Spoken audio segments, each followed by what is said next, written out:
नमस्कार, India voice पर स्वागत है आपका। मैं हूं आपके साथ प्रियंका मिश्रा। बुलेटिन की करेंगे शुरुआत। सबसे पहले दिल्ली से बड़ी खबर सामने आ रही है। दिल्ली सीएम अरविंद केजरीवाल को समन। ईडी की अर्जी पर केजरीवाल को समन। ईडी की अर्जी पर केजरीवाल को समन। कोर्ट ने 16 मार्च को पेश होने के लिए कहा। कोर्ट ने 16 मार्च को पेश होने के लिए कहा। राउज एवेन्यू कोर्ट ने केजरीवाल को जारी किया समन। तो लगातार 8 समन के बाद भी अरविंद केजरीवाल ईडी के सामने पेश नहीं हुए, जिसके बाद अब कोर्ट का फैसला सामने आया है, कोर्ट का आदेश सामने आया है। राउज एवेन्यू कोर्ट ने केजरीवाल को जारी किया समन।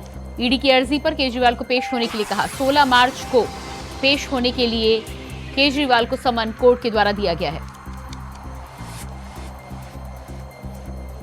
राउज एवेन्यू कोर्ट ने केजरीवाल को जारी किया समन। 16 मार्च को ईडी के सामने पेश होंगे केजरीवाल।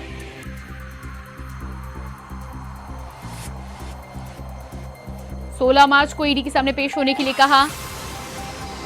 दिल्ली सीएम अरविंद केजरीवाल को ईडी पूछताछ मामले में शराब घोटाले मामले में ईडी का 8वां समन के बावजूद भी सीएम अरविंद केजरीवाल ईडी के सामने पेश नहीं हुए। साफ तौर पर उन्होंने इनकार करते हुए कहा था कि कानूनी तरीके से उन्हें समन नहीं भेजा जा रहा है, जिसके बाद ईडी की अर्जी पर राउज एवेन्यू कोर्ट ने 16 मार्च को सीएम अरविंद केजरीवाल को ईडी के सामने पेश होने के लिए कहा है। राउज एवेन्यू कोर्ट ने जारी किया समन।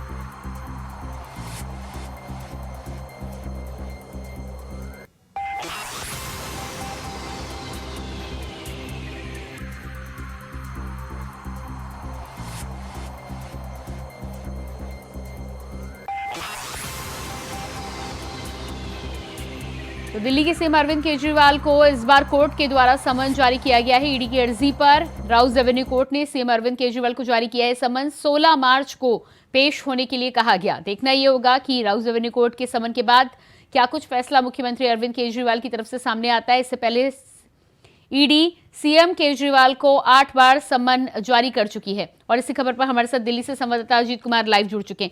जो अजीत, इस बार ईडी के कहने पर राउज एवेन्यू कोर्ट के द्वारा दिल्ली के सीएम अरविंद केजरीवाल को समन जारी किया गया है। इसके बाद क्या कुछ खबर निकलकर सामने आ सकती है कि 16 मार्च को पेश होंगे अरविंद केजरीवाल? और देखिए प्रियंका, बिल्कुल बताना चाहूंगा, राजधानी दिल्ली में कथित तौर पर आबकारी घोटाले को लेकर के लगातार जो मामला है वो जारी है। और इस मामले में जो जांच की आंख है मुख्यमंत्री अरविंद केजरीवाल पर भी आई हुई है। इसी को लेकर के ईडी ने अब तक मुख्यमंत्री अरविंद केजरीवाल को 8 जो नोटिस है वो भेज चुके हैं, 8 समन भेज चुके हैं। लेकिन हर बार मुख्यमंत्री अरविंद केजरीवाल ने उस नोटिस को गैर कानूनी करार देते हुए वहां पर पेश नहीं हुए, जिसको लेकर के हालांकि ईडी पहले ही जो कोर्ट का रुख है वो अपना चुकी थी, जिसमें कोर्ट की तरफ से 16 मार्च की जो तारीख है वो दी गई थी। लेकिन उसके बाद में जब 8 मार्च को मुख्यमंत्री अरविंद केजरीवाल ने फिर से हर बार की तरह जब पेश होने से मना किया, तो ईडी ने फिर दोबारा से कोर्ट का रुख किया, जिसके बाद आज राउज एवेन्यू कोर्ट में पेश हुए। उसमें एक बार फिर से कहीं ना कहीं कहा जा सकता है कि मुख्यमंत्री अरविंद केजरीवाल को बड़ा झटका मिला। और 16 मार्च को अब मुख्यमंत्री अरविंद केजरीवाल को व्यक्तिगत रूप से पेश होने के लिए कोर्ट ने कहा है। तो निश्चित तौर पर कहा जा सकता है कि कहीं ना कहीं दिल्ली के मुख्यमंत्री अरविंद केजरीवाल की जो मुश्किलें हैं वो फिलहाल थमने वाली नहीं है। हालांकि मुख्यमंत्री अरविंद केजरीवाल ने इससे पहले जब 8वें समन को गैर कानूनी कहा था, तो उस समय भी ईडी को विशेष तौर पर कहा था कि वो वीडियो कॉन्फ्रेंसिंग के माध्यम से पेश होने के लिए तैयार है। लेकिन 12 मार्च के बाद कोई भी तारीख दे दी जाए और वो वीडियो कॉन्फ्रेंसिंग से जवाब देने के लिए तैयार है। जिसके बाद आज कोर्ट ईडी ने कोर्ट का दरवाजा खटखटाया और कोर्ट ने 16 तारीख को व्यक्तिगत रूप से पेश होने के लिए कहा है। जी बिल्कुल। तो जिस तरह से राउज एवेन्यू कोर्ट ने इस बार 16 मार्च को पेश होने के लिए कहा है, क्या कुछ जानकारी सूत्रों के हवाले से निकल कर सामने आ रही? क्योंकि इससे पहले 8 बार जो समन दिल्ली के सीएम अरविंद केजरीवाल को दिए गए थे, उन्होंने उसे गैर कानूनी और कानून के खिलाफ करार दे दिया था। इस बार कोर्ट ने समन जारी किया है, तो क्या कुछ फैसला आ सकता है आम आदमी पार्टी की तरफ से? और देखिए, सबसे बड़ी चीज है क्योंकि 16 मार्च को मुख्यमंत्री अरविंद केजरीवाल को व्यक्तिगत रूप से पेश होना है, तो देखना होगा कि क्या ईडी का जो रुख है वो होता है। लेकिन निश्चित तौर पर कहा जा सकता है क्योंकि ये कहीं ना कहीं आरोप और प्रत्यारोप की राजनीति के बीच मुख्यमंत्री अरविंद केजरीवाल ने साफ तौर पर इसको राजनीतिक षड्यंत्र कहा था, जिसको लेकर के इससे पहले मुख्यमंत्री अरविंद केजरीवाल ने अपना बयान भी जारी किया था, जिसमें साफ तौर पर कहा कि अगर वो आज भी अगर बीजेपी में शामिल हो जाते हैं तो उन्हें जो नोटिस से आना है वो बंद हो जाएगा। तो निश्चित तौर पर जिस तरीके से आरोप और प्रत्यारोप की राजनीति है वो लगातार हावी है। लेकिन कहीं ना कहीं साफ तौर पर कहा जा सकता है, क्योंकि इससे पहले इसी शराब घोटाले के मामले में जो दिल्ली के पूर्व उप मुख्यमंत्री मनीष सिसोदिया और संजय सिंह, ये पहले से ही जो तिहाड़ जेल में बंद है, और कहीं ना कहीं अब जो जांच की आंखें मुख्यमंत्री अरविंद केजरीवाल पर आई हुई है, तो ऐसे में पूरा आम आदमी पार्टी कहीं ना कहीं जो कहा जा सकता है कि आशंका जता रही है कि उनके बाद अब मुख्यमंत्री अरविंद केजरीवाल को भी गिरफ्तार किया जा सकता है। इसी आशंकाओं के बीच संभावना जताई जा रही है कि वो इसको हर बार नकार रहे हैं और व्यक्तिगत रूप से पेश नहीं हो रहे। जी बिल्कुल, तो इस पूरे मामले में जिस तरह से इस बार राउज एवेन्यू कोर्ट ने केजरीवाल को सम्मन जारी किया है, अब 16 मार्च को अगर दिल्ली के सीएम अरविंद केजरीवाल पेश नहीं होते हैं तो क्या कुछ कानूनी कार्रवाई हो सकती है?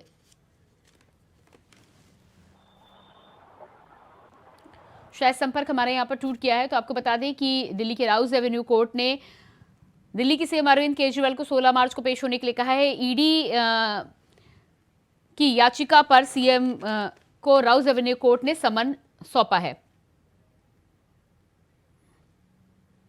और इसके बाद बात करेंगे अगली खबर की। जौनपुर से बड़ी खबर सामने आ रही है। सजा के खिलाफ हाईकोर्ट में अपील करेंगे धनंजय सिंह। कल कोर्ट ने सुनाई थी 7 साल की सजा। अपहरण और रंगदारी मामले में हुई है सजा पर धनंजय सिंह ने कहा भ्रष्टाचार का मामला उठाने पर यह कार्रवाई हुई। सजा पर धनंजय सिंह ने कहा भ्रष्टाचार का मामला उठाने पर कार्रवाई हुई। नमामि गंगे प्रोजेक्ट में हो रहा है भ्रष्टाचार। नमामि गंगे प्रोजेक्ट में हो रहा है भ्रष्टाचार। कल कोर्ट ने सुनाई थी 7 साल की सजा।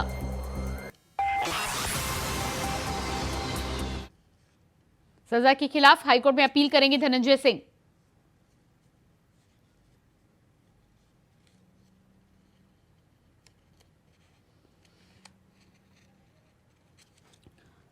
और इसी खबर पर जौनपुर से हमारे साथ संवाददाता विवेक कुमार जुड़े हुए हैं। जी विवेक, जिस तरह से धनंजय सिंह को 7 साल की सजा होने के बाद धनंजय सिंह और उनके सहयोगी का कहना था कि हाईकोर्ट में अपील करेंगे, क्या कुछ जानकारी निकलकर सामने आ रही है? धनंजय सिंह को 7 साल की सजा और 1.5 लाख रुपए का जो है जुर्माना लगाया। धनंजय सिंह को जेल भेज दिया, लेकिन धनंजय सिंह जो है हाई कोर्ट में अपील करने की बात कही है। बताया जाता है कि वर्ष 2020 में जो है नमामि गंगे प्रोजेक्ट मैनेजर अफजल शीतल के साथ जो है मारपीट, रंगदारी, अपहरण का मामला जो है धनंजय सिंह ने कहा था कि मैं निर्दोष हूँ, मुझे जो है फंसाया जा रहा है, चुनाव को लेकर इस तरह से जो षड्यंत्र रचा जा रहा है। और धनंजय सिंह ने यह भी कहा था कि उस समय जो है नमामि गंगे के प्रोजेक्ट मैनेजर द्वारा जो भ्रष्टाचार का मामला था, आरोप लग रहा था, काम में गुणवत्ता नहीं सही थी, उसी को लेकर जो है उनके आदमी जो है नमामि गंगे के प्रोजेक्ट मैनेजर को जो है उनके आवास पर ले गए थे, तभी जो है मामला दर्ज कराया गया था। वही जो है एमपी एमएलए कोर्ट ने कहा कि सांसद, विधायक कोई भी हो, कोई कर्मचारी को अपने घर नहीं बुला सकता। इसी को लेकर जो है एमपी एमएलए कोर्ट ने जो सजा सुनाई है। फिलहाल देखने वाली बात होगी हाई कोर्ट में जो है ये अपील करते हैं, वहां से क्या फैसला आता है, क्या धनंजय सिंह के पक्ष में आता है या नहीं। हालांकि धनंजय सिंह के जो पक्ष में फैसला आएगा तो तभी वो चुनाव लड़ पाएंगे। और चुनाव लड़ने की तैयारी कर रहे थे लोकसभा चुनाव में, और जैसे ही धनंजय सिंह ने 2 दिन पहले एक पोस्ट जारी किया था, जीतेगा जौनपुर, जीतेंगे हम, उसके बाद जो है कहा जाए धनंजय सिंह पर कानूनी शिकंजा कसना शुरू हो गया था। और वहीं धनंजय सिंह ने पूर्व मुख्यमंत्री अखिलेश यादव से भी मुलाकात किया था, जिसकी फोटो सोशल मीडिया बड़ी तेजी से वायरल हुआ था। जी बिल्कुल, तो जिस तरह से अपहरण और रंगदारी मामले में 7 साल की सजा के बाद हाईकोर्ट में अपील की बात यहाँ पर धनंजय सिंह करते हुए नजर आ रहे हैं। फिलहाल के लिए लोकसभा और विधानसभा चुनाव पर रोक लगी हुई है। क्या लगता है आपको कि कितनी जल्दी अपील धनंजय सिंह के द्वारा, उनके सहयोगी के द्वारा की जा सकती है?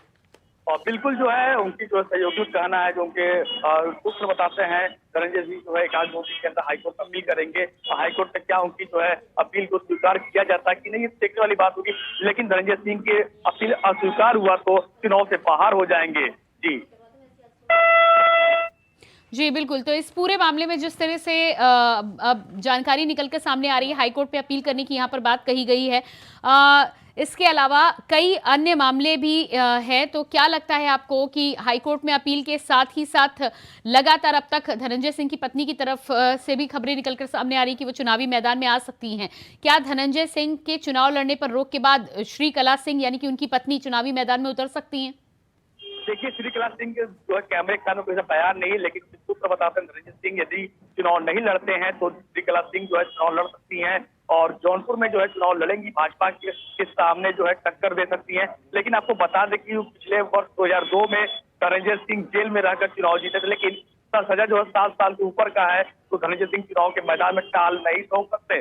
लेकिन देखने वाली बात है श्रीकला सिंह जो चुनाव लड़ती है क्या अपने पति की जो है राजनीतिक साख को बचाने में कामयाब होती है, ये तो आने वाला समय ही बताएगा। जी प्रियंका। जी बिल्कुल, बने रहिएगा आप हमारे साथ। तो जानकारी यहां पर मिल रही थी, 7 साल की सजा के बाद धनंजय सिंह हाईकोर्ट में अपील कर सकते हैं। इसको लेकर उन्होंने खुद ये बात कही है कि हाईकोर्ट में अपील के लिए वो आगे बढ़ेंगे।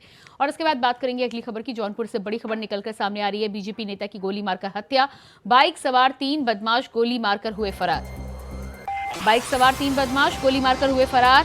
बक्शा थाना क्षेत्र के बोधापुर में मारी गई गोली।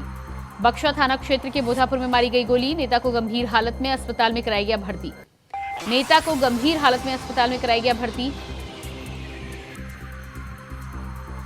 थाना क्षेत्र सिकरारा के बोधापुर गांव में घटना की सूचना प्राप्त हुई थी कि प्रमोद यादव, जिनको कुछ बदमाशों द्वारा रोक करके कुछ कार्ड देने के बहाने बातचीत करने की कोशिश की गई और उसी दौरान उन पर फायर किया गया, जिसमें हॉस्पिटल आते आते उनको यहाँ पे डेथ डिक्लेयर किया गया है।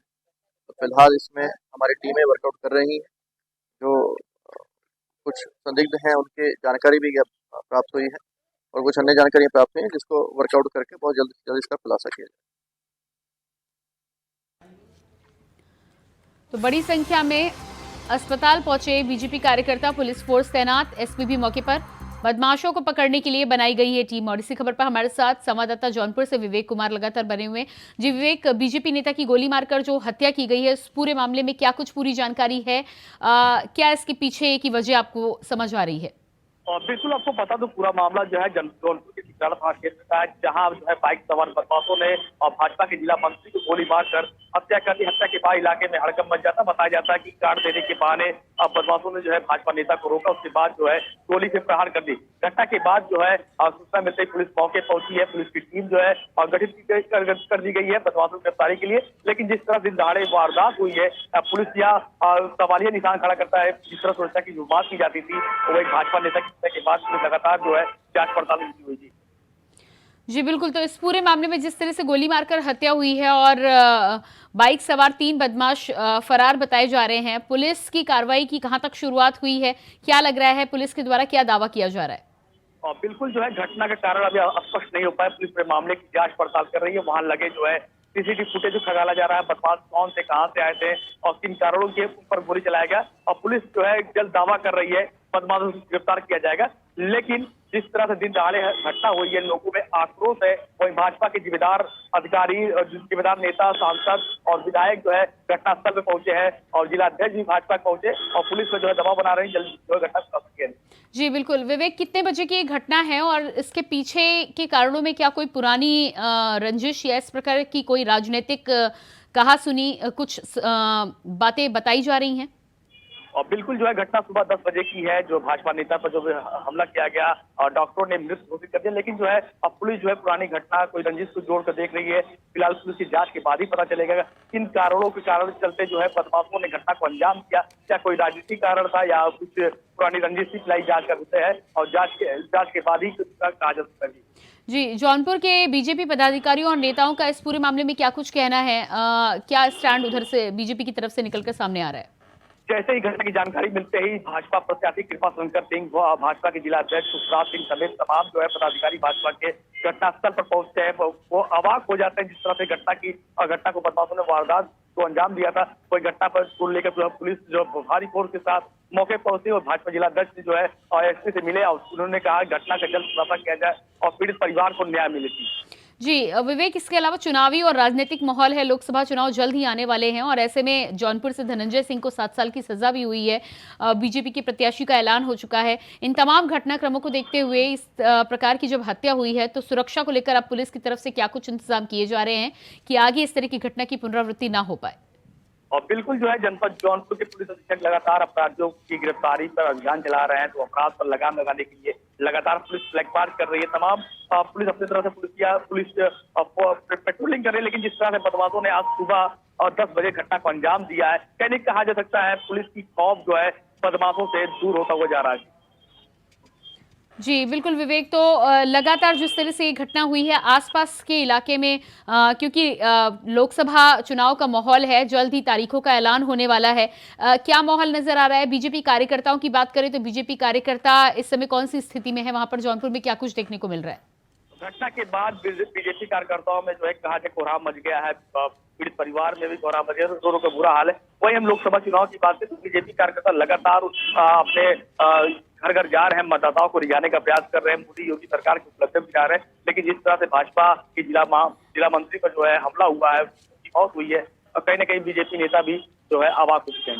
जी, इसके अलावा विवेक, घटना की वजह की यदि हम बात करें, जिस तरह से आप जिक्र कर रहे थे, तो क्या वजह व्यक्तिगत है या फिर राजनीतिक है? क्या कुछ सूत्रों के हवाले से जानकारी निकलकर सामने आ रही है?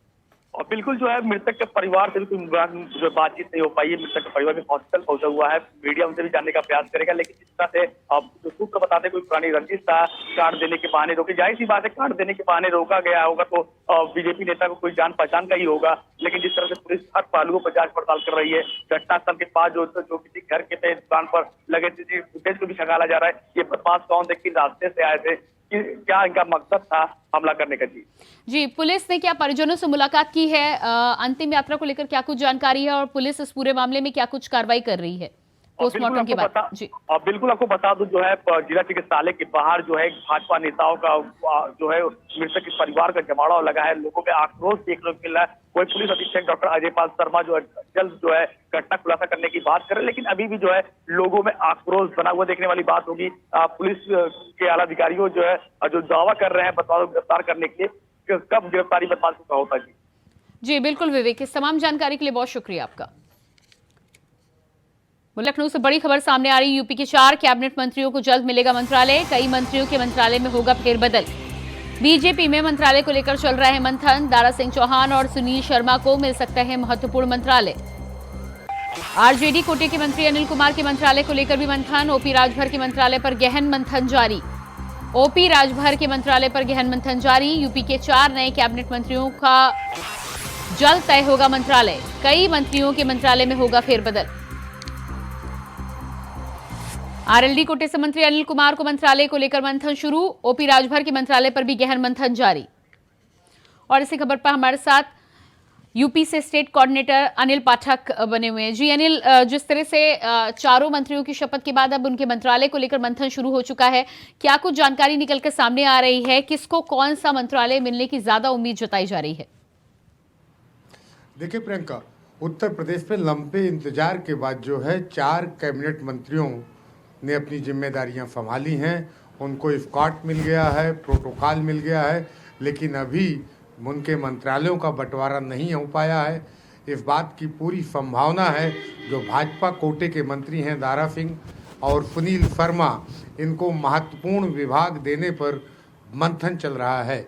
वहीं भारतीय जनता पार्टी में सोहेल देव पार्टी के ओपी राजभर और रालोद कोटे के अनिल कुमार के मंत्रालय को लेकर के भी विचार विमर्श चल रहा है। जिस तरह से ओम प्रकाश राजभर फुल फॉर्म में नजर आ रहे हैं और मुख्यमंत्री जैसा प्रोटोकॉल दिखा रहे हैं, उससे ये कयास लगाया जा रहा है कि ओम प्रकाश राजभर को भी महत्वपूर्ण इम्पॉर्टेंट मंत्रालय मिल सकता है। अब ये मंत्रालय आएंगे कहाँ से, इसको लेकर के भी एक अलग तरह की बहस चल रही है। योगी मंत्रिमंडल में तमाम ऐसे मंत्री हैं जिनके पास 2 या 2 से अधिक विभाग हैं, तो इस बात की चर्चा है कि जिनके पास 2 या 2 से अधिक विभाग हैं उन्हीं के विभाग लेकर के इन 4 कैबिनेट मंत्रियों को दिए जाएंगे। और एक बात की और भी चर्चा है, कुछ ऐसे मंत्री हैं जिनका परफॉर्मेंस अच्छा नहीं है, तो उनसे मंत्रालय छीना भी जा सकता है और छीन करके इन 4 कैबिनेट मंत्रियों को दिया जा सकता है। जी बिल्कुल, तो नए मंत्रियों को मंत्रालय देने के साथ ही साथ पुराने मंत्रालय में भी फेरबदल की काफ़ी उम्मीदें नजर आ रही हैं। क्या इस बारे में भी कोई जानकारी निकलकर सामने आ रही है कि वो कौन कौन से मंत्री हैं जिनके हाथों से मंत्रालय छीना जा सकता है?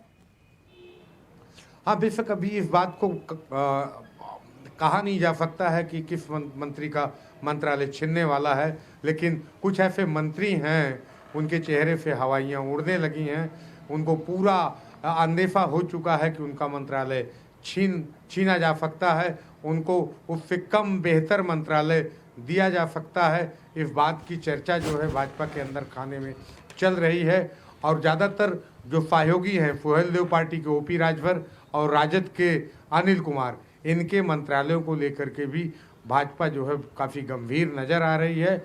और जो भाजपा कोटे के मंत्री हैं दारा सिंह चौहान और सुनील शर्मा, तो इनके कद को देखते हुए इनको महत्वपूर्ण जो है मंत्रालय मिल सकता है, इस बात की चर्चा बनी हुई है।